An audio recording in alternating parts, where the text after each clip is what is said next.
The great happiness. बुद्धं शरणं गच्छामि। अक्कोच्छिमं अवधिमं अजिनिमं अहासि मे ये च तं उपनयन्ति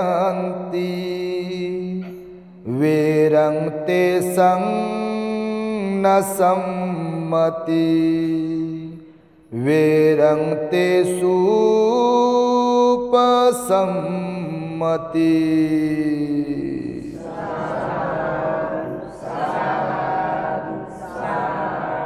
संपूर्ण विश्वाला ज्यांनी सुख शांती मानवता तथा दुःख मुक्तीचा आर्य संदेश दिला असे ते दुःख मुक्तीचे मार्गदाता दुःख मुक्त महामानव महान कारुणिक तथागत भगवान सम्यक संबुद्ध तथागतांनी आपल्या शुद्ध प्रज्ञेतून निर्मिलेला सद्धम्म आणि त्याच सद्धम्माचा गेली 2500 वर्षांपासून सातत्याने अहोरात्र प्रचार आणि प्रसार करणारा पूजनीय भिक्खू संघ या महान आणि सर्वश्रेष्ठ अशा त्रिरत्नांना प्रथमतः त्रिवार अभिवादन करतो, ज्यांच्या महान आणि असीम त्याग प्रभावामुळे आपल्याला जो हा अनमोल असा बुद्ध धम्म लाभला आणि ज्यांच्यामुळे आपल्याला हे एवढे मोठे वैभव प्राप्त झाले असे महान युग प्रवर्तक भारतीय राज्यघटनेचे शिल्पकार परमपूज्य बोधिसत्व डॉक्टर बाबासाहेब आंबेडकर या महामानवाच्या महान अशा धम्मक्रांतीमध्ये संपूर्ण जीवनाला समर्पित करून आज या मंगलमय दिनी अकोला शहरातील या गीतानगर परिसरामधील श्रद्धावान धम्म उपासक घुगे साहेब, घुगे आई आणि घुगे परिवारातील आयुष्मती धम्म उपासिका पूजाताई भीमराज घुगे या भगिनीच्या गर्भमंगल धम्म संस्काराच्या निमित्ताने या प्रसंगी माझ्या समवेत उपस्थित असलेले ज्यांनी आताच आपणास सुंदर अशी धम्मदेशना दिली असे प्युरिटी ऑफ माइंड या यूट्यूब चॅनलचे संचालक भिक्खू धम्मबोधीजी थेरो, ज्यांनी प्रारंभी आपणास धम्मदेशना दिली असे सर्च रिसर्च या यूट्यूब चॅनलचे संचालक पूजनीय भिक्खू यन धम्मानंदजी थेरो, संपूर्ण घुगे परिवार, घुगे परिवाराचे अप्त्यष्ट नातेवाईक पाहुणे मंडळी धम्मदेशना श्रवण करण्यासाठी अकोला शहर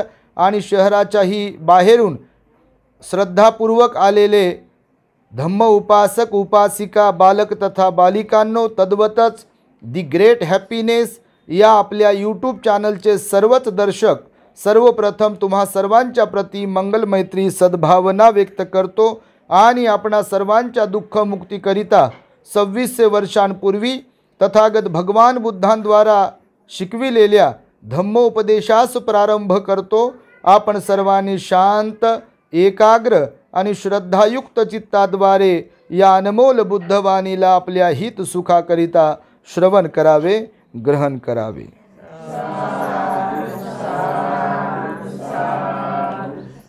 सकाळपासून आपण इथे उपस्थित आहात।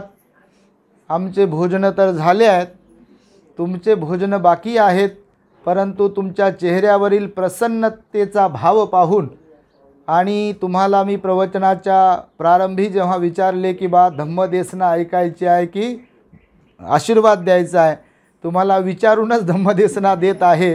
कारण भगवंताने सांगितलेलं आहे की धम्म हा विनंती जर कोण केली नसेल तर तिथे देता कामा नये। कारण धम्म पॉवरफुल आहे ना, बुद्धाची वाणी आहे ना ती। तर भगवान बुद्ध म्हणाले बळजबरी कुणाला काही सांगू नका, म्हणून जसं लोक आहेत म्हणून आपण सांगितलं पाहिजे असा विषय नाही आहे। तर लोकांची मानसिकता, लोकांची इच्छा पण महत्त्वाची आहे, ग्रहण करू शकतात की नाही लोक ते पण महत्त्वाचं आहे। जसं की एखाद्या व्यक्तीने पोटभर जेवण केलं आहे, एकदम फुल टाईट झालेलं आहे पोट, आणि त्याला पुन्हा म्हणावं जरा थोडंसं घेता का, थोडंसं घेता का, तर त्याला घ्या म्हणून उपयोग आहे का काही? जे उपाशी आहेत त्यांना जर आग्रह केला तर फायद्याचा ठरेल, ज्यांचं फुल भरलेलं आहे पोट त्यांना आग्रह करण्यात अर्थ आहे का काही? तर म्हणून धम्माचंही असंच आहे की ज्यांच्या मनामध्ये दुर्विचार, विकार, राग, द्वेष, लोभ, मोह, माया, मत्सर, अहंकार, ईर्ष्या, संशय अशा अवगुणांनी ज्यांचं पोट भरलंय आणि त्यांना जर कधी म्हटलं बा धम्मदेसना ऐकता का, तर ते म्हणते मला झोप येते म्हणते, भूक लागली म्हणते, आता शॉर्टकटमध्ये घ्या म्हणते. असे अनुभव येतात बघा मला काही ठिकाणी. म्हणजे आता येत नाहीत, आता लोकांमध्ये सुधारणा होत आहे, पण सुरुवातीच्या काळामध्ये असे अनुभव यायचे. लोकांना वाटायचे हे कुठं ऐकत बसावं आपण, हां गाणे बिणे असतील बा, जेवण वगैरे असेल, पंगत बसत असेल तर मग ठीक आहे. हां पण आता मात्र लोकांकडे आम्ही पाहतो आहे की लोकांच्या मनामध्ये श्रद्धा निर्माण होत आहे. लोकांना बुद्धाच्या धम्माची गोडी लागलेली आहे, धम्मदेशना श्रवण करण्याची गोडी लागली. जसं सुरुवातीला आम्ही आलो इथे बसलो तर आई वगैरे सगळेजण तुम्ही म्हणत होतात की असा एकही दिवस जात नाही म्हणे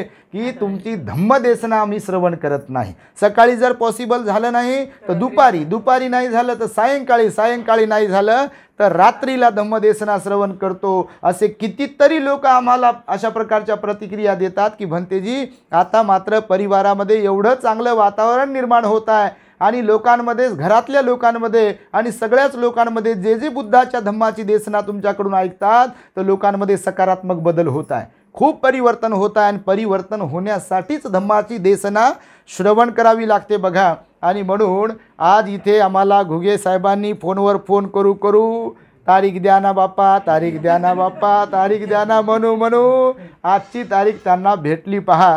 तारखा काय खरंच भेटत नाहीत. त्या बाबतीत आम्ही म्हणजे आता काय बोलावं लोकांना. लोक फोन करतात, मेसेज करतात, तारीख द्या.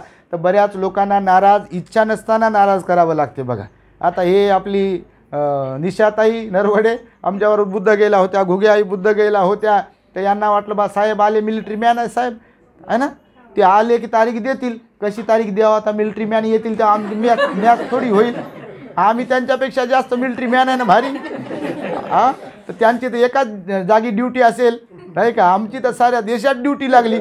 सकाळी एका ठिकाणी, दुपारी दुसऱ्या ठिकाणी, तर संध्याकाळी तिसऱ्या ठिकाणी आहे, तर आता रात्री अजून एकाच ठिकाणी समजा दुसऱ्या ठिकाणी. तर लोक बोलवत आहेत, लोकांना खूप गोडी लागली आहे. त्यामुळे बघा गर्भमंगल पूजाताई अशी धार्मिकच आहे, तो काही विषयच नाही आहे. तिने आताच सांगितलं की 2 शिबिरं झाली बघा ध्यान साधनेची. बरेच असे लोक पाहतो टीव्या पाहूच परेशान आहेत, सिरियल पाहूच परेशान आहे. कोणी तर त्या धान्यातले काळे दगड खाऊच परेशान असेल.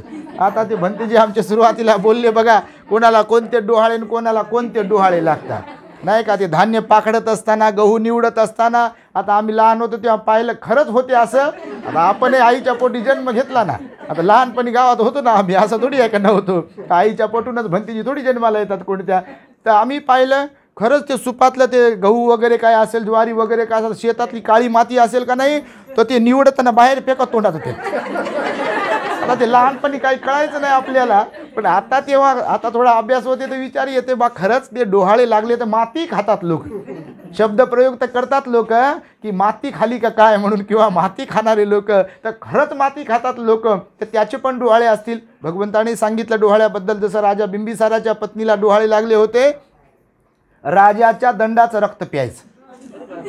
आता बघा तुम्ही डोहाळ्यामध्ये काय होते, तर बाळाचा स्वभाव जसा असते. डोहाळे म्हणजे काय, तर बाळाची मानसिकता जशी असते तशी ती आईची मानसिकता तयार होते बघा. कोण काही खायचं इच्छा होते, झोपायची जी इच्छा होते नाही का, बडबड करण्याची जी इच्छा होते, कोणाला तरी रागवण्याची इच्छा होते, कोणाला तरी हट्ट करण्याची इच्छा होते, चिडचिडेपणा करण्याची इच्छा होते का नाही बापा? होत म्हणता तुम्ही, होते तर होतच असेल. आता प्रत्येकाला वेगवेगळ्या इच्छा होत असतील ना, नाही काही न खाण्याची इच्छा होत असेल तर काही खाण्याची इच्छा होत असेल, तर कोणाला फार कमी क्वचित असे लोक असतील की धम्मदेशना ऐकण्याची इच्छा होत असेल. फार तुरळक असे लोक असतील, अशा महिला असतील की धम्माची देशना ऐकण्याची इच्छा होते. नाही तर बाकीच्यांना कोणाला तर वाटते सापासारखं झोपूनच राहू दे. आणि हे तर निमित्तच असते बापा, आता मी गर्भवती आहे आणि मी महाराणी आहे, आता मला तर कोणी काय म्हणू शकत नाही बाळामुळं, तर झोपून घ्या. तर जे काही असं आळस करून झोपतील तर ते बाळ कसं निघेल, ते झोपाळून आळसीच निघेल. या दरम्यान मम्मी पप्पा म्हणजे आई बाबा जसे वर्तन करतील या मुखाने, या शरीराने आणि मनाने, त्याचा परिणाम कोणावर होईल, 100% बाळावरती होते. मी नेहमी सांगतो, तुम्ही बाळ जन्माला आल्यावर त्याचे पाय पाळण्यात जेव्हा दिसतात तेव्हा लगेच म्हणता तुम्ही आजीवर गेला, आजोबावर गेला, काकावर गेला, काकूवर गेला, आत्या इकडं नसताना आत्यावर गेला नाही का, किंवा आईवर, बाबावर, मम्मीवर, पप्पावर गेला. जाते का नाही? खरंच जाते बघा, फक्त अपवाद वगळता. आणि म्हणून या म्हणजे गर्भवती असताना ज्या घरामध्ये गर्भवती माता भगिनी आहे तिथे मात्र धार्मिक वातावरण असावं. म्हणून पूजाताईने 2 शिबिरे केले बघा. तिने सांगितलं इगतपुरीला पण शिबिर झालं आहे तिचं आणि नागपूरला पण तिचं शिबिर झालं आहे. आणि भीमराजकडे पण पाहतो त्याची चर्या बापा शांत आहे. त्याच्या नावातच भीम आहे. त्याचा जन्म तर बापा लगेच 14 एप्रिलला झाला हो नाही का. त्याच्यासाठी त्या पूजाताईसाठी एकदा टाळ्या वाजून त्यांचं स्वागत करा. कारण पहा, यांना हे सुचलं, बऱ्याच घरी हे सुचत नाही. नेहमी सांगतो, जसं लोक जेऊ घालतात 5 बायांना बोलून किंवा काय ते सुहासिनीन काय काय म्हणतात, आणि ते ओटी भरायची, त्याच्यात नारळ टाकायचा, कोणती फीस टाकायची, कोणती पीस टाकायची, अजून काय काय टाकतात, ते काय काय लय टाकतात म्हणून ती ओटी भरण्याचा कार्यक्रम म्हणून तांदूळ टाकतात. हे पहा, तांदूळ टाकता असतील, माती काय काय टाकत असतील, आणि ती ओटी भरायची म्हणून तिचं सारं कंपाळ भरून टाकतात कुंकानं. काय म्हणतात ते आयवाचं लेणं, सौभाग्याचं लेणं. आता काल लय बायांनी लावलं ती एकमेकीला कोणाकोणाला. तुम्ही नाही लावलं बापा, तुम्ही लय चांगले, पण लावलं का नाही, बघितलं का नाही ते.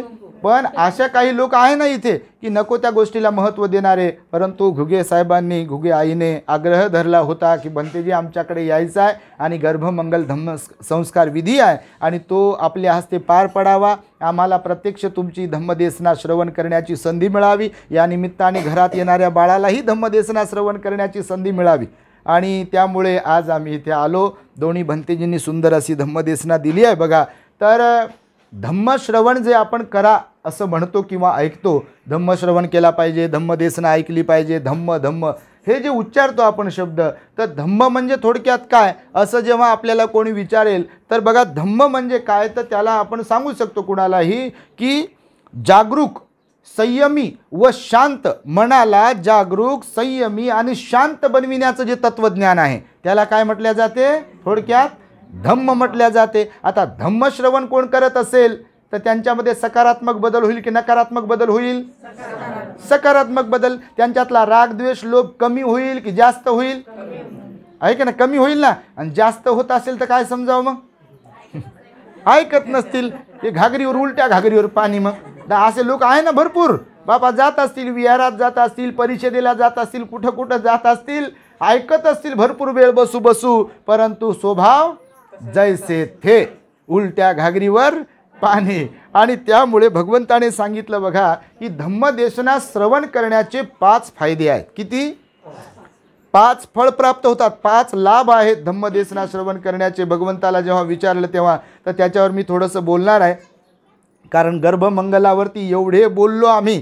खरं तर अगोदर लोकांना जास्त माहिती नव्हतं, पण अशात आता आम्ही पाहतोय रोज कोणाचा ना कोणा एवढे कॉल येतात कार्यक्रमांसाठी, त्यातला एक तरी कॉल असा असते की भंतेजी आमच्याकडे गर्भमंगल धम्मसंस्काराची तारीख देता का. म्हणजे धम्मदेसनेच्याच निमित्ताने तर रोज कोणाचा ना कोणाचा फोन येते. अगोदर लोकांना जास्त काही माहिती नव्हतं हे गर्भमंगल पण असते म्हणून, पण आता लोकांमध्ये जागृती होत आहे, तर लोकांना पण इच्छा होते की गर्भमंगल केला पाहिजे. बघा भगवंताने तर सांगितलं 7व्या महिन्यापर्यंत करायला, म्हणजे 7 महिने करायला सांगितला ना. 3रा महिना, 4था, 5वा, 6वा, 7वा, 8वा आणि 9वा महिना. 3ऱ्याच महिन्यात का सांगितलं कंप्लीट झाल्यावर करायला, तर बाळाचे 2 महत्त्वाचे अवयव विकसित होण्यास सुरुवात होते. 2 अवयव शरीरातले कोणते आहेत जे सर्वात इम्पॉर्टंट आहेत, सर्वात महत्त्वाचे आहेत आपल्या?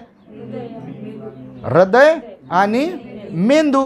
सगळं शरीर जरी व्यवस्थित असेल पण मेंदू कामातून गेला तर बघा काही काही लोक असतात डोक्यावर परिणाम झालेले, हात पाय सगळं व्यवस्थित आहे पण डोक्यावर जर परिणाम झाला तर त्या माणसाला ते म्हणजे जीवन, मनुष्य म्हणून जीवन जगू शकत नाही. हृदयाचं पण तसंच आहे, सगळं व्यवस्थित आहे पण हृदय बंद पडलं किंवा हृदय निकामी झालं किंवा कमजोर झालं तर किती प्रॉब्लेम्स आहेत जीवनामध्ये प्रत्येकाच्या. आणि त्यामुळे 3 महिने जेव्हा कंप्लीट होतात, पूर्ण होतात एखाद्या गर्भवती मातेला. आता भगवंताच्या काळात काय सोनोग्राफी नव्हती, आता सोनोग्राफी सिस्टम आहे डॉक्टरांकडे हॉस्पिटलमध्ये.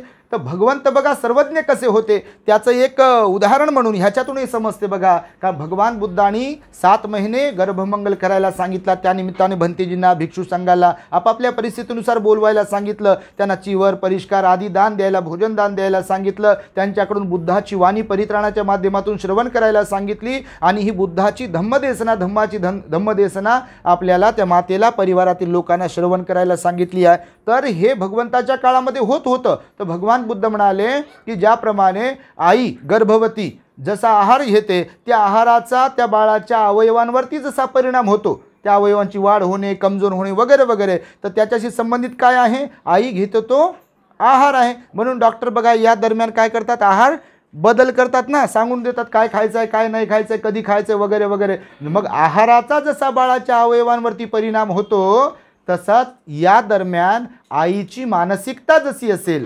वडिलांची मानसिकता जशी असेल, म्हणजे स्वभाव जसा असेल, मनोप्रवृत्ती जशी असेल, त्याचा सुद्धा परिणाम बाळाच्या मानसिकतेवरती होतो. म्हणून काही काही लेकरं हट्टी, तर काही काही लेकरं शांत, तर काही काही रडकेच, तर काही काही एकदम सुस्वभावी, काही काही एकदम लहानच लेकरं हो, त्याच्याकडे काही खायला दिलं की आपल्याला खाऊ घालते बा, असं तुम्हाला अनुभव येत असेल बा. आणि काही काही असे लपून ठेवतात बा. तर कशाचा परिणाम आहे माहिती तुम्हाला, हा कशाचा परिणाम आहे, तर आईचा परिवारातील लोकांचा जसा स्वभाव लपूनच ठेवण्याचा, मीच खाऊ दे मलाच भेटू दे असा स्वभाव असेल तर बाळात उतरेल का नाही. पण तुमचा देण्याचा स्वभाव असेल, मन मोठा असेल, तर ते बाळाचा स्वभाव तसा तयार होईल की नाही. काही काही लेकरं पहा लाड करतात असा जवळ आल्यावर, बघा ना तुम्ही, आता आम्ही पाहतो लोकांकडे बसल्यावर असे जवळ येतील, मांडीवर बसतील, कोणाकडेही जातील. काही काही लेकरं कोणाकडे जातात आणि काही काही लेकरं भोंग्यात मारते असा काढते. दुसऱ्याच्या जवळ गेले की भोंग्यात, एक तर मम्मीच पाहिजे नाही तर पप्पाच पाहिजे, घरचेच पाहिजे, दुसरे नाही चालत. आणि काही काही लेकरं तर जन्मले या घरी आणि दुसऱ्याच्याच घरी राहतात, मस्तपैकी खेळतात, काही वाटत नाही, रडत नाही, काही नाही, कोणाचे हसते खाते वगैरे. तर या सगळ्या गोष्टीला कारणीभूत काय आहे, त्या मातेचा, त्या पित्याचा, परिवारातील लोकांचा या दरम्यान असलेला स्वभाव. आणि म्हणून भगवान बुद्ध म्हणाले बाळाला गर्भात असतानाही सुसंस्कार द्यायचे असतात, आपल्या स्वभावानुसार त्याला ते संस्कार मिळत असतात. आणि बाळ जन्माला आल्यानंतर सुद्धा त्याला लहानाचं मोठं करत असताना जसं शाळेला महत्त्व देता, बुटाला, सॉक्सला, कपड्याला, गंध पावडरला महत्त्व देता त्याच्या, तर त्याहीपेक्षा अधिक महत्त्व दिलं पाहिजे त्याच्या सुसंस्काराला, धम्मसंस्काराला. त्याला जवळ घेऊन सकाळी बसवलं पाहिजे, बाळा चला आपण वंदना करू, नमो नमो करू, जे जी बापा करू, असं म्हणण्यात काय अर्थ आहे.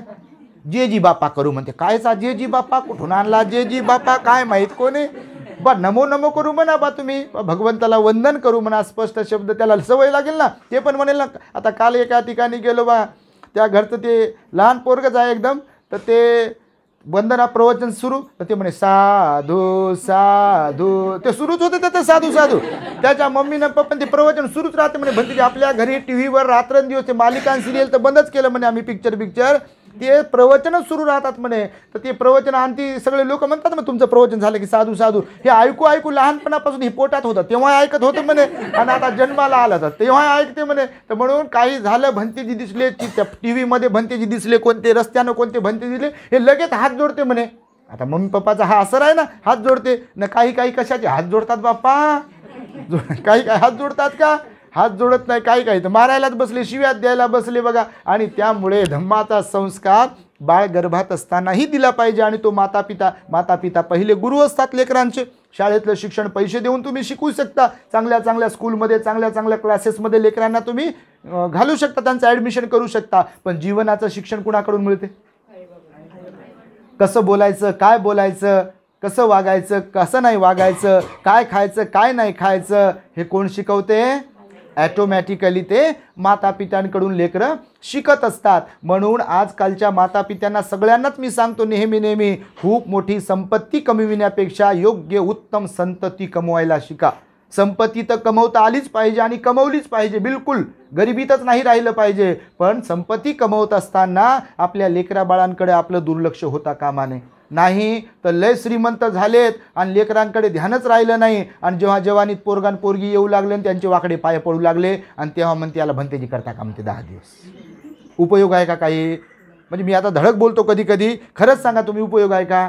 अहो संस्कार देण्याचं एक वय आहे, तुम्ही 10वीपर्यंत लहान असताना त्या पोरीला संस्कार देऊ शकता आणि मारून हाणून संस्कार देता येत नाहीत. प्रेमानं जगाला जिंकता येते का नाही? तर लहानपणापासून लेकरावर तसे संस्कार टाका. पण एकदा वाकडा पाय पडल्यानंतर तुम्ही मारलं काय आणि तुम्ही रागावले काय? ते म्हणते थोडं थांब म्हणते तुला मम्मी दाखवतो म्हणते. मी पप्पा थोडं थांबा म्हणते तुम्हाला दाखवतो. आणि बापा लय माय बाप रडणारे आम्ही पाहतो. पहा कोणाकडे सांगू शकत नाही. ते झाकली मूठ आहे प्रत्येकाची. खूपच त्रास देते म्हणते भंतेजी पोरगी ऐकत नाही म्हणते. आणि सांगा किती परेशानी होत असेल मायबापाची. आपलंच आहे आपलेच जातं ना आपलेच ओठच सांगावं तर कुणाला सांगावं? पोरगं जर बिघडलं पोरगी जर बिघडली वाईट नादाला लागली तर कोणाला सांगू शकता का तुम्ही? का सांगण्यात अर्थच राहत नाही ना. आपलीच इज्जत जाते ना. आणि त्यामुळे भगवंताने ह्या गोष्टी सगळ्या ओळखल्या. म्हणून बाळ गर्भात असताना पाहून आपण सावधगिरी बाळगली पाहिजे. गर्भात आहे ना तर आपल्या स्वभावाचा त्याच्यावर परिणाम होणार आहे. म्हणून भगवान म्हणाले गर्भावस्थेमध्ये राग द्वेष लोभ मोह माया मत्सर अहंकार ईर्ष्या लालचीपणा लोभ याच्यापासून आपण अलिप्त राहिलं पाहिजे. मोठ्या मनाने सकाळी उठायचं. घरातल्या सगळ्यांनीच बापा काय एकटीनंच नाही तर एकटीकडेच पाहतात. हां बाई तुला सांगितलं. बाईला जरी एकटीला सांगल्या जात असेल तर एकटीचाच सगळा गुन्हा नसते. संस्काराच्या बाबतीत सगळ्यांचाच गुन्हा असते. जसं की समजा आता मी एकदम शांत बसलो आणि कोणीतरी आलं मला म्हणते उठ उठ. आता मी जर अर्हंत नाही समजा श्रोतापन्न नाही सकृतागामी नाही अनागामी नाही तर राग निर्माण होईल का नाही? चिडचिडपणा निर्माण होईल की नाही? द्वेष निर्माण होईल का नाही? तर एक व्यक्ती जरी शांत असेल सुस्वभावी असेल धम्माचं आचरण करत असेल पण समोरची व्यक्ती जर डिवचत असेल तर कोणती व्यक्ती असो मग त्या व्यक्तीच्या स्वभावात बदल होईल का नाही? तर भगवान म्हणाले घरातल्या लोकांनी सुद्धा त्या अशा व्यक्तीला डिवचणं महागात पडते. नाही तर बाई तुला सांगितलं ना धम्माचं आचरण कर म्हणून तुला सांगितलं ना म्हणजे कोणाची लेक असो सून असो कोणी असो. कारण जन्माला येणारं बाळ घरातलं सगळ्यांचंच आहे का नाही? जर मग बाळ चांगलं पाहिजे कुळाचा उद्धार करणारं पाहिजे सुस्वभावी गुणवान पाहिजे तर त्या व्यक्तीच्या सोबत प्रेमाचा आपुलकीचा व्यवहार असला पाहिजे. त्या व्यक्तीच्या स्वतःचाही तसा व्यवहार असावा आणि घरातल्या सगळ्यांचाही तसाच प्रेमाचा व्यवहार असावा. मग हे सगळं करण्यासाठी आपल्या घरात निर्माण होण्यासाठी आपल्या घरात असावी लागते ती धार्मिकता. नाही का? धार्मिकतेशिवाय होईल का? धार्मिकता ही खूप महत्त्वाची. म्हणून भगवान बुद्ध म्हणाले की धम्माची देसना या दरम्यान तर 24 तास ऐकत राहिलो पाहिजे. रात्री झोपेपर्यंत आणि उठलं तेव्हापासून भगवान बुद्धाची धम्मदेसना ऐकली पाहिजे ना. बुद्धाच्या धम्मामध्ये खूप पॉवर आहे. लोकांमध्ये बदल होतो. त्या काळामध्ये तुम्ही वाचता ऐकता आपल्या प्रवचनाच्या माध्यमातून किती लोकांमध्ये बदल होत होता की नाही? आताही बदल होतोय ना. होत कसा नाही? खूप लोकांमध्ये कोणी दारू सोडते कोणी तंबाखू सोडते कोणी बायकोसोबत नीट वागत नाही ते नवरे सुधरू लागले. कोणी बायका नीट वागत नाही तर ते बायका सुधरू लागल्या. आता नाशिकचा त्या परवाच्या दिवशी मला एका भगिनीचा फोन आला. कोण काय माहीत नाही. आता फोन होता असे येतच राहतात. समजा लकीली उचलला तर उचलला आम्ही फोन. तर त्या भगिनीचा फोन आला तर कोण होते माहीत नाही ती आई. तर ती आई म्हणे भंतेजी तुमचे लई उपकार आहे म्हणे आमच्यावर. म्हटलं बापा काय केलं आम्ही? आपण तर भेटलोय नाही काहीच नाही. तर ते म्हणे मी राहतो म्हणे नाशिककडे भंतेजी आणि मला पुड्या खायचा नाद होता म्हणे. आता कोण काय खाईल त्याचा काय नियम आहे का बापा? काही नियम नाही. कोण काय काय खात असेल ते. आता कोणकोणत्या परिसरातल्या खातात ना महिला खात असतील तर ते तोंडावून समजते लगेच. कोणी बसल्यावर असं घमच्या घम वास येईल त्याचा खराबच्या खराब. अशी बिड्या ओढणारी लोक दारू पिणारी लोक तंबाखू मावा खाणारे लोक जेव्हा जवळ येतात वंदा मी भंतेजी म्हटलं की घाणच्या तुम्हाला बापा तुम्ही कोणी परेशान असताल घरात खाणारे माणसं असतील तर लय मी तर म्हणतो कसे सहन करत असतील. आमच्या जवळ आल्यावर ते वास सहन होत नाही. आणि ते खाणारे लोक ज्या घरात राहत असतील ते लोक किती परेशान असतील बा. त्यांच्यासोबत उठत बसत असतील तर ते किती लोक परेशान असतील. पण ते काय करतील बिचारे आता जीव मुठीत धरून आता ठीक आहे सहन करायचं. सोडून कसं जावं कोणाला? गाठ मारून घेतली तर सोडता येते का कोणाला? तर म्हणून ते आई म्हणे भंतेजी तुमचे लय उपकार आहे म्हणते. का म्हटलं का बरं? तर म्हणे पुड्या खायचा लय वर्षापासून नाद होता म्हणे म्हणा आणि आता 6 महिने झाले म्हणे तुमचे प्रवचन ऐकू लागलो भंतेजी. तुम्ही सांगितलं की मायबाप जर बिघडले तर लेकरही बिघडतात आणि मायबापाच्या स्वभावाचा लेकरांवर परिणाम होते. हे खरंच आहे म्हणे भंतेजी. मी खातो म्हणे पुड्या तर पोरगीन पोरगे वायाला जाईल असं वाटते म्हणे मला. आणि तसे त्यांचे ते चर्या समजते ना. आता मायबापाला सगळं समजते. तर म्हणे सोडून दिलं म्हणे भंतेजी तुमचे लय उपकार. आता मी ते पाहतही नाही मला ध्यानही येत नाही म्हणे. रात्रंदिवस प्रवचनच ऐकतो म्हणे मी. आता मी ऐकतो घरचे सगळे लोक तर खूप चांगली सुधारणा झाली म्हणे. तर अशा प्रकारे धम्माची देसना जर ऐकत राहिलो तर आपल्यामध्ये सुधारणा होईल का नाही? सुधारणा झाली पाहिजे तर आपण व्यवस्थित ध्यानावर आहोत, नाही तर कायचं काय आलं. आता सांगितलेल्या घागरीसारखं. तर मी तुम्हाला थोडक्यात सांगेल, अधिक न बोलता.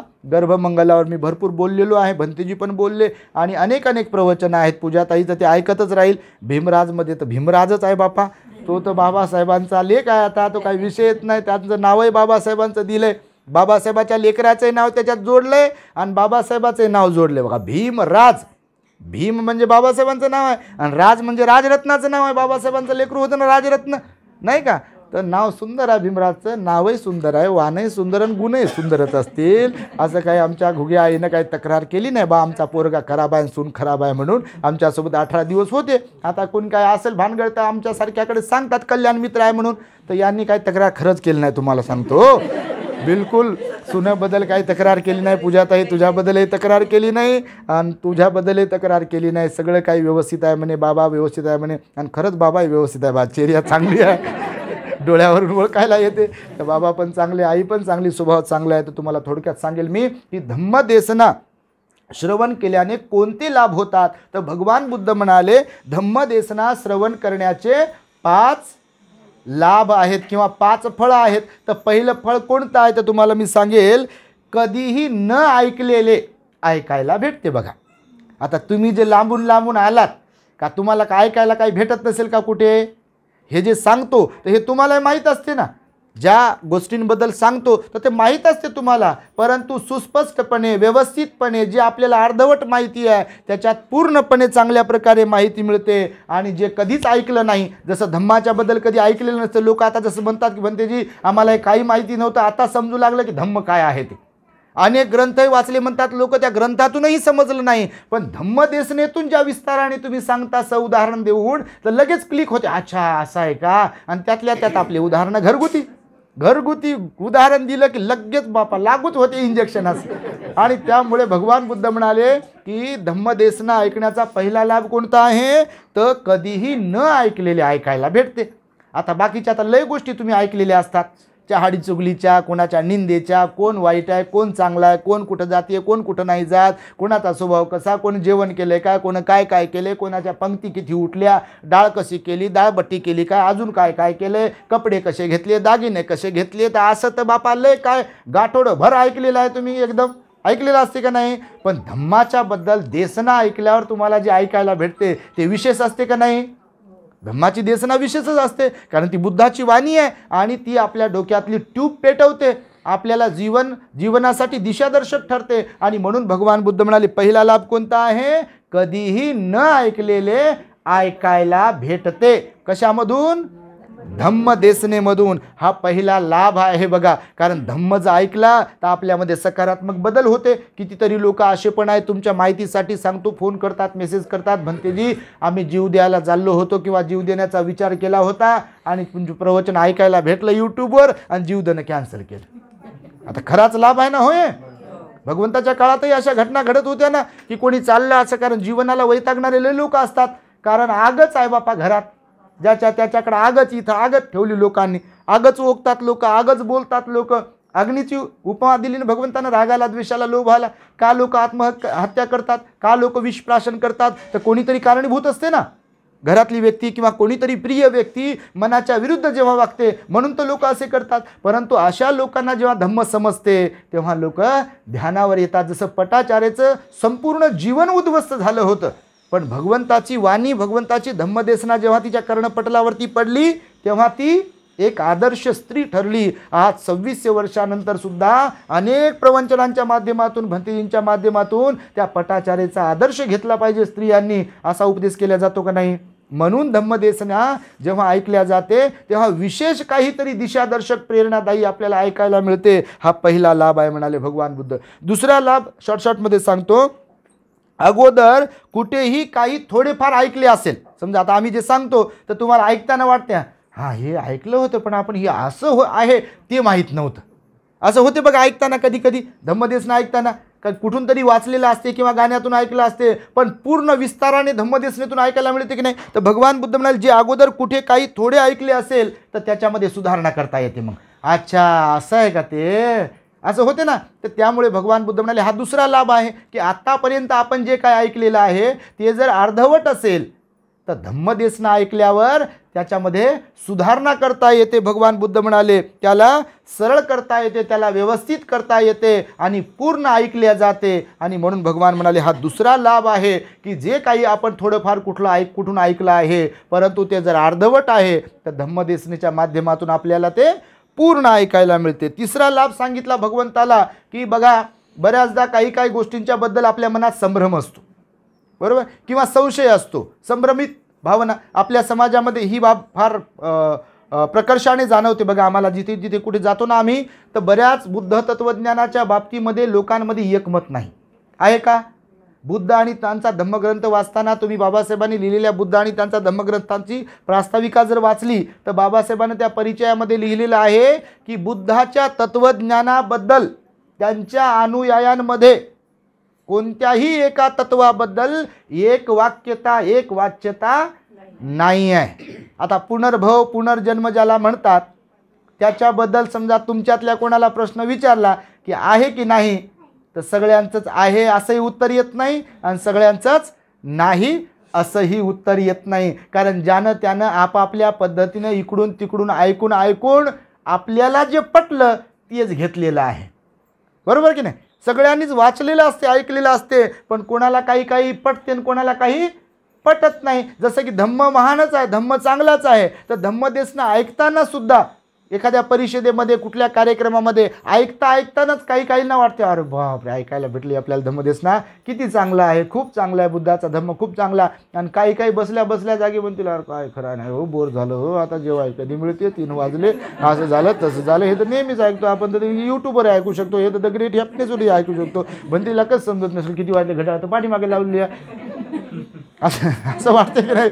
कोणाला असं वाटू शकतो, तुम्हाला नाही बापा तुम्ही लय चांगले, पण कोणाला एखाद्या ठिकाणी कार्यक्रमात बसल्यावर असंही वाटत असेल ना आता गाण्याचा कार्यक्रम कधी सुरू होते, हे कधी संपते असं वाटते. बघा काही लोकांना, लोक सांगतात ना तसं, म्हणते आता गाणे आवडतात म्हणा, नाचायला भेटते, झुलायला भेटते, काय करायला भेटते. तिथे 10 रुपये दिल्यावर नाव पुकारते, इथं कोणीच येऊ लागले, दान देऊ लागले, म्हणते ठेवू लागले ना, आशीर्वाद देऊ लागले.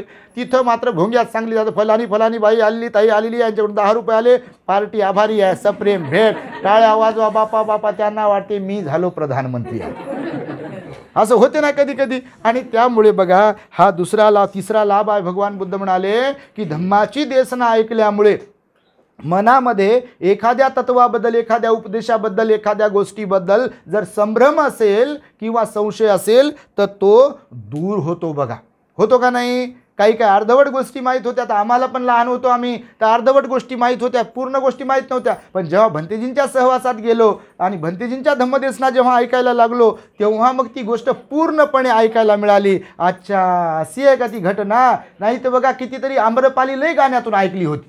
ख्याती पावली ती वैशाली नगरी वैभवशाली, नाही का, त्या नगरीची रूप गर्विता नर्तकी आम्रपाली. हे गाणं ऐकू पाठ झालं होतं, पण नेमकं त्या आम्रपालीचं जीवनचरित्र काय आहे, ती कशी ख्याती ती पावली होती, वैशालीला राहत कशी होती, बुद्ध तिच्याकडे गेले कसे, ती नगरवधू असताना देखील ती लोकांमध्ये तिच्याबद्दल असा विचार होता की आम्रपाली म्हणजे वेश्या आहे का, काही वाईट बाई आहे का काय, मग बुद्ध कसे तिच्याकडे गेले असतील. ह्या सगळ्या गोष्टी तिने आम्रवन दान दिलं, ह्या बाकीच्या गोष्टी माहीत नव्हत्या ना. एवढंच माहीत होतं की ख्याती पावली वैभवशाली नगरी वैभवशाली आणि आम्रपाली, बरोबर की नाही. हे गाण्यातून ऐकू, चित्रपटातून ऐकू तेवढं माहीत असते. पण भगवान बुद्ध म्हणाले तत्वज्ञानाबद्दलचा संभ्रम असलेला जो काही आहे धम्मदेसना ऐकल्यामुळे दूर होते. बघा विशाखाबद्दल पण नाव काही लोकांना नाव माहीत असते, आम्रपालीचं, विशाखेचं, जीवकाचं, राहुलाचं नाव माहीत आहे, यशोधरेचं नाव माहीत आहे, गृहत्याग माहीत आहे तेवढाच. पण विस्ताराने गृहत्याग माहीत आहे का प्रत्येकाला भगवंताचा आपल्या नाही आहे. ज्ञानप्राप्ती माहिती आहे की सिद्धार्थ बुद्ध झाले, पुनवेची रात होती, सुमेध बोधिसत्वा बुद्धीची साथ होती. ते गाणं काहीतरी ही सिद्धार्थ बुद्ध झाला, पुनवेची रात्र होती. आता हे माहीत आहे गाण्यातून ऐकलं म्हणून. ही बुद्ध झाले तर केव्हा काय होतं, पुनवेची रात्र म्हणजे पौर्णिमा होती आणि वैशाख पौर्णिमा होती हे माहिती आहे. पण नेमकं सिद्धार्थ गौतम कधी बसले तिथे झाडाखाली, कसे बसले आणि त्यांना जे ज्ञान प्राप्त झालं ते ज्ञान नेमकं कोणतं प्राप्त झालं, त्याचा विस्तार कसा आहे, पहिल्या प्रहरामध्ये काय प्राप्त झालं, दुसऱ्या प्रहरामध्ये काय प्राप्त झालं, तिसऱ्या प्रहरामध्ये काय प्राप्त झालं, ज्ञान प्राप्त झाल्याबरोबर काय झालं, ज्ञान प्राप्त होताना काय झालं, याचं विस्ताराने माहीत असते का प्रत्येकाला? आणि हे केव्हा कशातून समजते? धम्मदेसनेतून समजते. म्हणून भगवंत म्हणाले की तिसरा लाभ धम्मदेसना ऐकण्याचा कोणता आहे? की मनातील संभ्रम किंवा संशय दूर होतो. चौथा लाभ सांगितला भगवंताने बघा की आपला दृष्टिकोन बदलतो. धम्माचं देसना जे लोक ऐकतात की नाही त्यांचा संसाराकडे जीवनाकडे पाहण्याचा दृष्टिकोन बदलतो. बघा कालच एका व्यक्तीने फोन केला, असे खूप फोन येतात, रोजच फोन येतात हो. तर ते सांगत होते, भंतेजी असं मला वाटत होतं की साऱ्या जगाचं टेन्शन मलाच आहे का काय. आता वाटायला आता असंच वाटते प्रत्येकाला, वाटत नाही का? काही झालं आपल्याबरोबर, काही घडलं की काय वाटते लोकांना? माझ्याच वाट्याला कसं आलं असेल बापा आता हे, आणि कोणतंच पाप केलं असेल मी, आणि हे कसं होईल माझं. बरोबर की नाही? दुसऱ्याचा विचार करतो का आपण? त्या बाबतीत तशा बाबतीत करत नाही. हालाकी आपल्याच वाट्याला दुःख असते काय? म्हातारपण आपल्याच वाट्याला आहे का? आजारपण आपल्याच वाट्याला आहे का? कंबरदुखी आपल्याच वाट्याला आहे का? गुडघेदुखी आपल्याच वाट्याला आहे का? आहे का? नाही ना. घरातलं टेन्शन आपल्याच वाट्याला का? गरिबी आपल्याच वाट्याला आहे का? आपल्या वाट्याला जे जे म्हणून कोणतं दुःख आहे तेच दुःख, त्याहीपेक्षा अधिकचं दुःख असलेले या जगामध्ये कितीतरी लोक आहेत. आपण मात्र आपल्याला ते दिसत नाही. मी नेहमी सांगतो काऊन? तर आपल्याला दिसते लोकांचं सुख. काय माडी बांधली बापा, 2 नंबरचे पैसे आणले असतील का, आणि घुगे साहेबांना मोक्यावर जागा घेतली, ही घर घेतलं, आणि घुगे साहेबांना कुठून पैसा आणला असेल ते दिसते आपल्याला. कुठून पैसा आणला असेल जे दिसत नाही ते दिसते. कुठून पैसा आणला असेल, लोकांचं दुःख दिसते, दुःख दिसत नाही, लोकांचं सुख दिसते. आणि आपलं काय पाखडते? आपलं दुःख पाखडते. काय सांगू दादान, काय सांगू ताईन, काय सांगू आईन, काय सांगू बाबा, लय दुःख आहे हो, लय दुःख. आता दुःख नाही कोणाला, दुःख प्रत्येकाला आहे. म्हणून भगवान म्हणाले धम्माची देसना तुम्ही ऐकायला जर प्रारंभ केला आणि सातत्याने निरंतर पुन्हा पुन्हा जर बुद्धाची वाणी धम्मदेसनेच्या माध्यमातून तुम्ही ऐकत असाल तर तुम्हाला त्याचा अनुभव येत असेल. बघा दुःख तर दुःखाच्या ठिकाणी आहेच आहे, पण धम्म ऐकू लागल्यामुळे, धम्मदेसना ऐकू लागल्यामुळे त्याचा परिणाम जो काही आहे विचार करण्याचा, त्याचा लोड घेण्याचा, तो मात्र कमी झालेला आहे. दुःख दुःखाच्या ठिकाणीच आहे, परंतु धम्म ऐकल्यामुळे ताकद येते ना, धम्माचं बल प्राप्त होते. बुद्ध म्हणाले की वेळ सारखीच राहत नाही. बुद्ध म्हणाले दुःख गेलं की सुख येते, सुख गेलं की दुःख येते. हे बदलणारच आहे ना सगळं काही. बालपण गेलं की जवानी येते, जवानपण गेलं की म्हातारपण येते, ना म्हातारपण आले की बटन दबते, गेलो आपण. बदलते की नाही, एकाच अवस्थेत राहते काय? आणि त्यामुळे भगवान बुद्ध म्हणाले की जसा सूर्य सकाळी उगवतो आपल्याला असं वाटते, आणि दुपार झाल्यावर पूर्ण कणखर ऊन असते, आणि सायंकाळी मावळते. आपल्या जीवनातल्या प्रत्येक घटनेचं, प्रत्येक गोष्टीचं गणित असंच आहे. बघा तुम्हाला सांगतो, आहे का नाही? होच म्हणता बापा, नाही काय म्हणाल तुम्ही? आणि म्हणून भगवंताने सांगितलं हा चौथा लाभ आहे की आपला दृष्टिकोन बदलतो. त्याला इंग्रजीमध्ये अँगल म्हणतात ना, तर तो दृष्टिकोन बदलतो. माणसाकडे पाहण्याचा, संसाराकडे पाहण्याचा, दुःखाकडे पाहण्याचा, जीवनाकडे पाहण्याचा, शरीराकडे पाहण्याचा दृष्टिकोन बदलतो माणसांचा.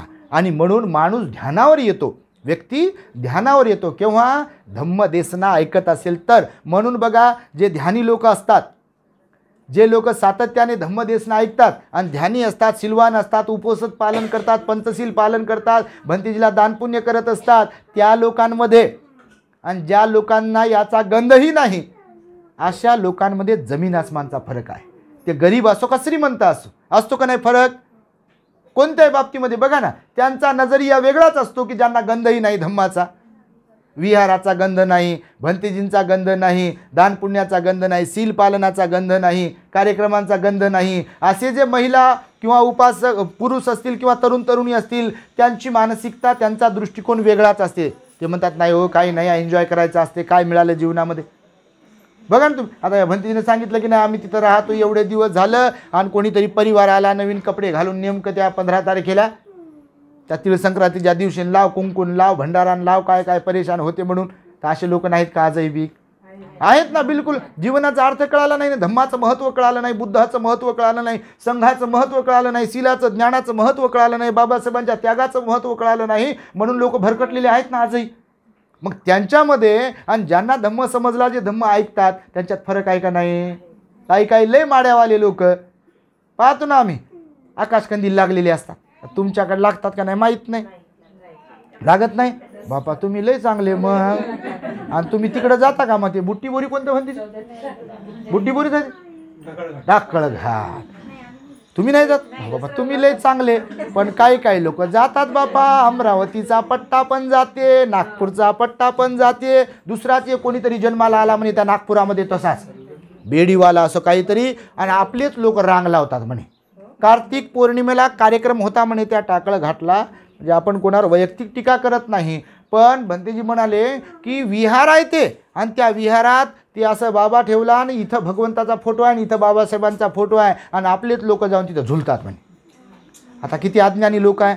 धम्मदेशन ऐकत असतील, खऱ्या अर्थाने बुद्धावर धम्मावर संघावर श्रद्धा असती तर गेले असते का तिकडं, हे नाटकं डुप्लिकेटपणा केला असता काय.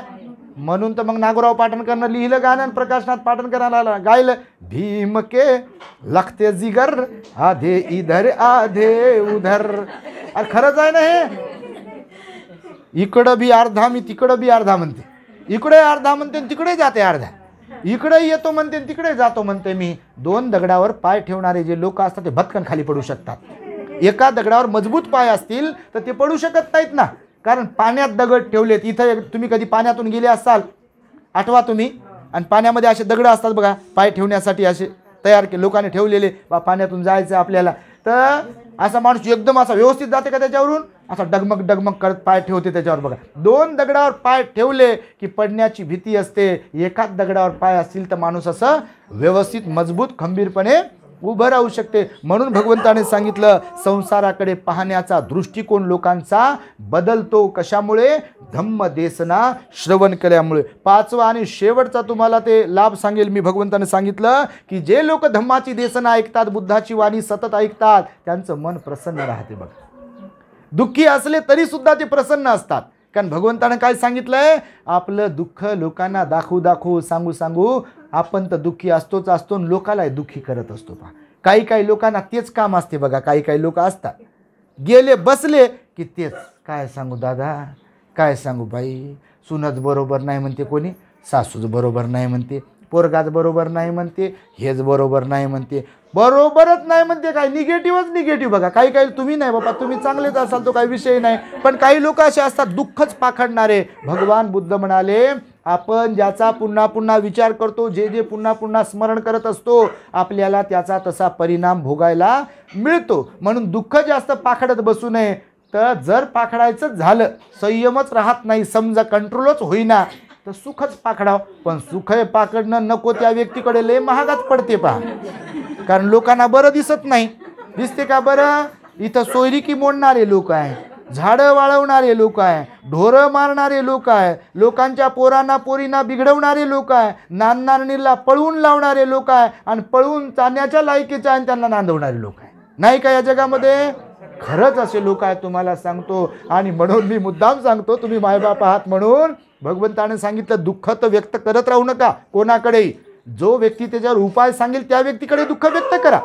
जे कल्याण मित्र असतील आपले, त्यांच्याकडे तुम्ही दुःख व्यक्त करा, ते उपाय सांगतील.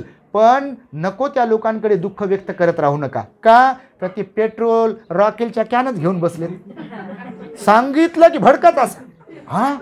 25 वर्ष झाले म्हणते माझ्या लग्नाला, बोट लावलं नाही म्हणते आतापर्यंत, तुझं तर मागच्याच वर्षी लग्न झालं ना, आता बोलायला लागली सासू तुझी, आता नवरा मारू लागला तुला.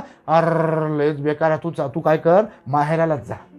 आता सांगाय बिघडाबिघडीचे काम आहे की सुधारण्याचे काम आहे ना, बिघडाबिघडीचे. आणि त्याच्यामुळे भगवंताने सांगितलेलं आहे की वाईट गोष्टी नेहमी कोणाकडे कथन करत बसू नये. कारण ते सोल्युशन थोडी सांगतील, ते आगच ओततील त्याच्यामध्ये. कारण सगळे कल्याण मित्र नसतात ना. आणि म्हणून चांगल्या गोष्टी सांगितल्या तर सांगाव्यात, पण त्या पण कोणाकडे सांगतोय याचंही भान असावं. म्हणून दृष्टिकोन बदलतो. शेवटचं भगवान म्हणाले प्रसन्न राहतात लोक बघा. जसं भंतेजीने आता सांगितलं की लोक आम्हाला खरंच विचारतात की बाबा तुम्ही एवढं फिरता, जेव्हा पाहा स्टेटसला तेव्हा धम्मदरा अकोला, धम्मदरा यवतमाळ, नागपूर, कुठं नाशिक, सोलापूर, कोल्हापूर, पण तुम्हाला मग तुम्ही राहता कसे असे प्रसन्न चित्ताने बोलता एवढा वेळ?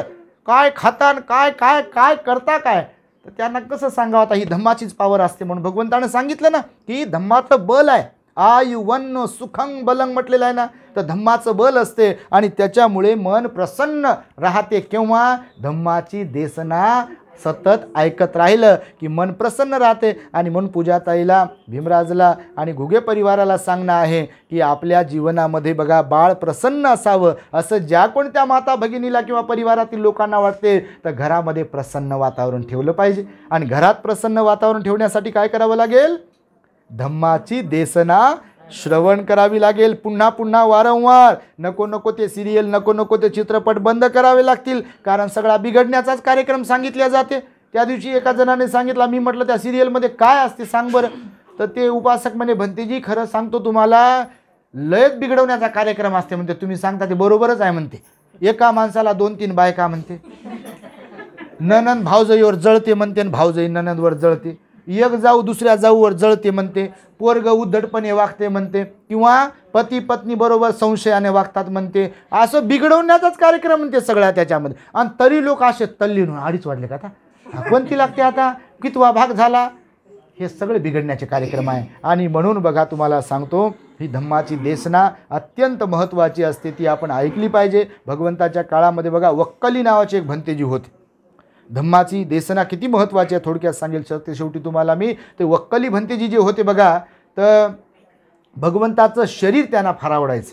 आता बघा कोणाला काय आवडते. भगवंताचं रूप सुंदर होते ना, भगवान प्रचंड सुंदर होते. भगवंतासारखं सुंदर ना तेव्हा कधी कोणी होतं, ना आता कधी कोणी आहे, ना उद्या कोणी कधी राहील. कारण भगवंताचं सौंदर्य हे भगवंताचंच सौंदर्य असतं, त्यांच्यासारखं कोणीच नसतं. एवढं सौंदर्याची कारण. म्हणून तर 32 लक्षणांनी युक्त आणि 80 शुभचिन्हांनी युक्त आपले भगवान असतात. त्यांचे हात, पाय, डोळे, आवाज ह्या सगळ्या गोष्टी विशेषच असतात, जरी मनुष्य असले तरी. तर मग ते वक्कली भंतेजींना भगवंताचं रूप खूपच आवडायचं. भंतेजीच होते वक्कली भंतेजी, खूप आवडायचं.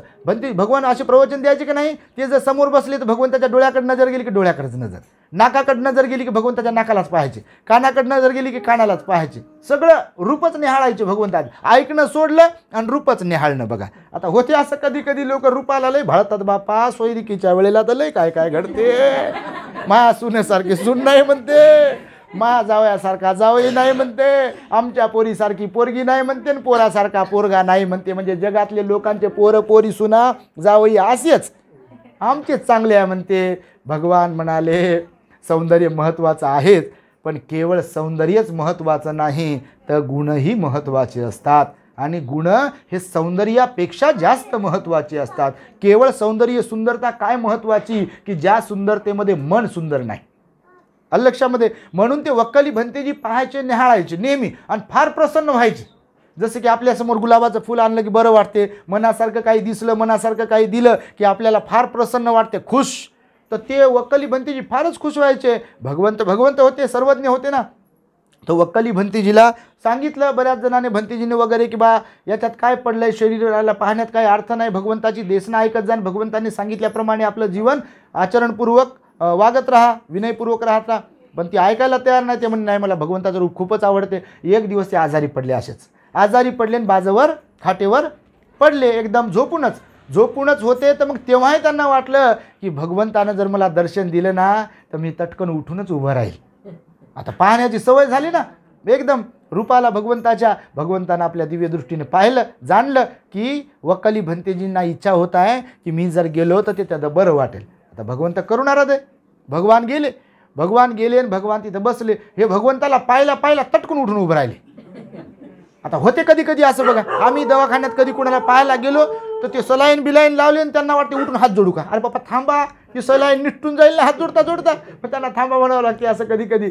तर मग ते भंतेजी तटकून उठून म्हणजे असं बसत होते ना वंदन करण्यासाठी.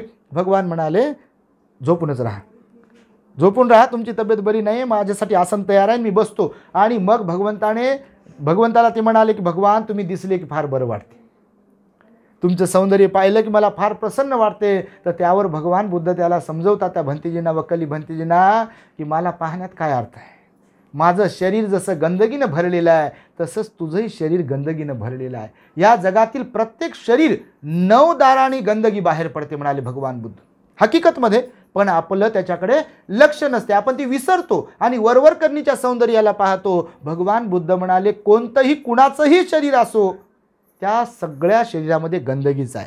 हे वरून सुंदर दिसते पण आतमध्ये मात्र याच्या रक्त, मज्जूट हड्डी आणि मांस वगैरे असते आणि ते जेव्हा बाहेर पडते, एखादी जखम वगैरे जेव्हा दिसते, तेव्हा आवडते का जखम कोणाला तरी? जेव्हा रक्त पू वगैरे काय काय घाण निघते आपल्या शरीरातून, आवडते का आपल्याला? आणि म्हणून भगवंत म्हणाले, या शरीराला पाहण्यात काय अर्थ आहे? शरीर माझंही गंदगीनं भरलेलं आहे आणि सगळ्यांचंच गंदगीनं भरलेलं आहे. तुला जर पाहायचं असेल तर तू धम्माला पहा म्हणाले. भंतेजीने आज सांगितलं बघा, धम्माला पहा. धम्माला पहा म्हणजे काय? तर डोळ्यानं पाहायचं नाही नुसतं.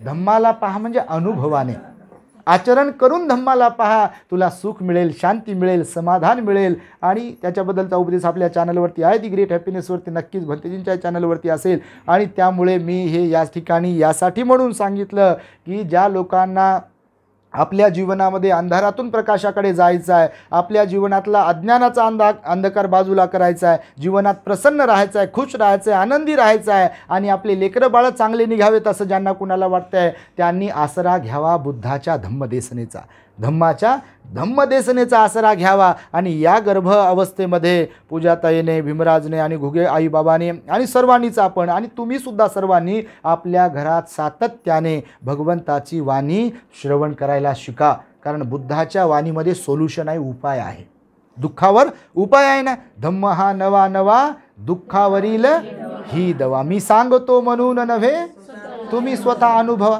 धम्म हा अनुभवाचा आहे, सांगण्याचा नाही. मी तर इथे 1 तासभर सांगेल, 2 तास सांगेल, भंतेजी सांगतील, कितीतरी भंतेजी सांगतील. सांगणं फक्त आपल्याला श्रुतमय प्रज्ञा निर्माण करणं आहे, म्हणजे तेवढ्यापुरतं प्रेरणा देण्यासाठी आहे. पण खरा आनंद, खरं सुख केव्हा मिळेल?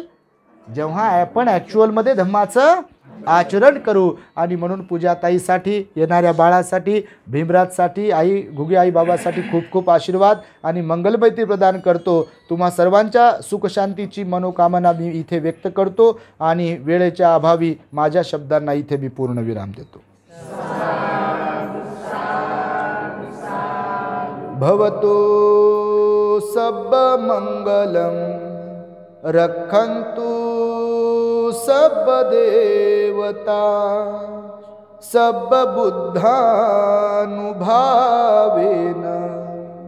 सदा सुखी भवन्तु ते. भवतु सब मंगलम रक्षन्तु सब देवता सब धम्मानुभावेन सदा सुखी भवन्तु ते. भवतु सब मंगलम रक्षन्तु सब देवता सब संघानुभावेन सदा सुखी भवन्तु ते.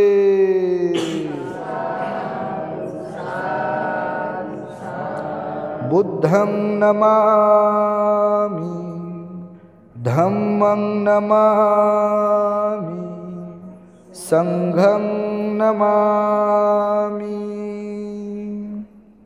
The great happiness. बुद्धं शरणं गच्छामि.